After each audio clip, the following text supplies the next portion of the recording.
হাউলিত সদৌ অসম বঙালী যুৱ ছাত্ৰ ফেডাৰেশ্যনৰ হাউলি আঞ্চলিক সমিতি গঠন।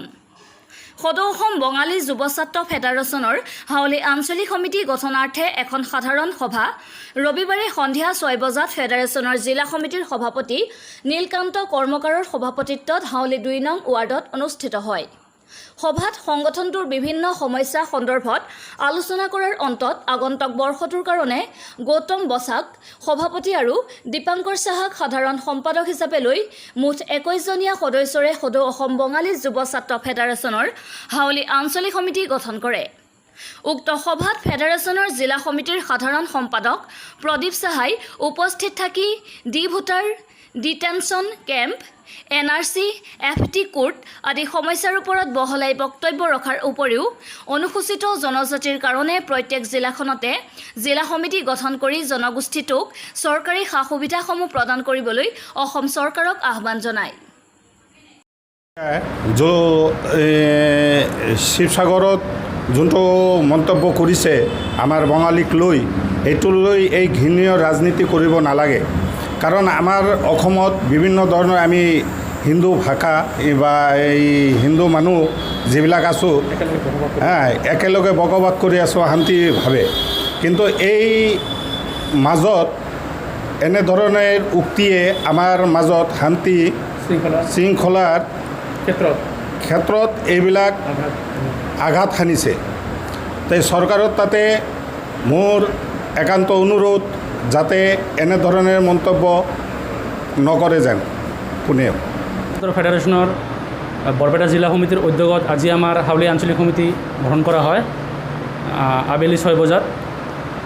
আৰ তাৰ লগতে আমাৰ বঙালীসকলৰ যিবিলাক সমস্যা আছে এই সমস্যা সম্পৰ্কে কিছু আলোচনা হয় আৰ সাংগঠনিক দিশত কিছু আলোচনা হয়। আমাৰ বঙালী সম্প্ৰদায়সকলৰ বিভিন্ন সমস্যা যেনেকুৱা অসমত আছে detention camp, D voter, NRC আৰু FT কোৰ্টৰ লৈ বিভিন্ন সমস্যা আৰু হাৰাছমেণ্ট হৈ আছে আমাৰ বঙালীসকল। এই বিষয় লৈ আমাৰ আলোচনা তাতে হয়।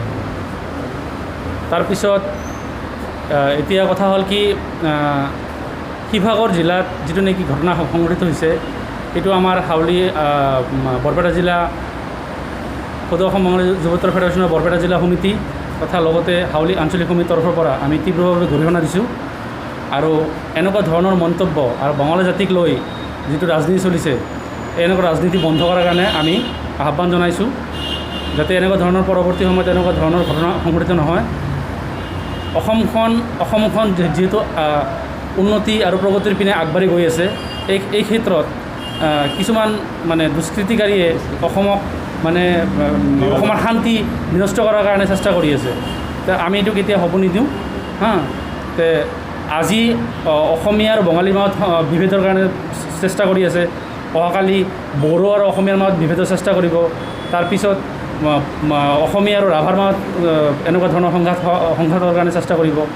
যি কি নহওক যে এনেকুৱা ধৰণৰ সমস্যা যাতে আগন্তুক সময়ত নহয় সেইকাৰণে সেই বিষয়ে মই মাননীয় মুখ্যমন্ত্ৰী ডাঙৰীয়া আৰু লগতে DGP মহোদয়ক মই অনুৰোধ জনাইছোঁ যি জুই জ্বলিছে এতিয়া বৰ্তমান সেই জুইটো নুমুৱাৰ কাৰণে চেষ্টা কৰক, নহ'লে আগন্তুক সময়ত ইয়াৰ মানে পৰিণামটো ভয়াৱহ হ'ব আৰু মানে তাৰ কাৰণে কিবা এটা ব্যৱস্থা গ্ৰহণ কৰিব লাগে চৰকাৰৰ ফালৰ পৰা। শৃংখল চলিহা ডাঙৰীয়া গ্ৰেপ্তাৰ কৰিলে তেখেতে হাইলাইট হ'ব। তেখেতে হাইলাইট হোৱাৰ কাৰণে বা তেখেতে পপুলাৰ হোৱাৰ কাৰণে তেখেতে এনেকুৱা ধৰণৰ জাতিক ধৰি মন্তব্য দাঙি ধৰিছে। তেখেতে আগতে বঙালী সম্প্ৰদায়ৰ ইতিহাসটো আগতে জানি লওক। ইতিহাসটো কি বঙালী সম্প্ৰদায়ৰ? বঙালীসকলে ভাৰতবৰ্ষত ইংৰাজসকলক খেদি পঠোৱাৰ ক্ষেত্ৰত বঙালীসকলৰ ভূমিকা উল্লেখনীয়। তেখেতে আগতে সেই বস্তুটো গম পাই লওক। আজি ক্ষুদিৰাম বসুৰ নিচিনা এজন আন্দোলনকাৰী তেখেতে বহুত কম বয়সত তেখেতে মানে মৃত্যু সাৱটি লৈছিল। তাৰপিছত আমাৰ সুভাষ চন্দ্ৰ বোস, স্বামী বিবেকানন্দ, ৰবীন্দ্ৰনাথ ঠাকুৰ আৰু ঈশ্বৰচন্দ্ৰ বিদ্যাসাগৰ তেওঁলোকতো বঙালী আছিল। এইবিলাক মহৎ ব্যক্তি আছিল এজন। সেই জাতি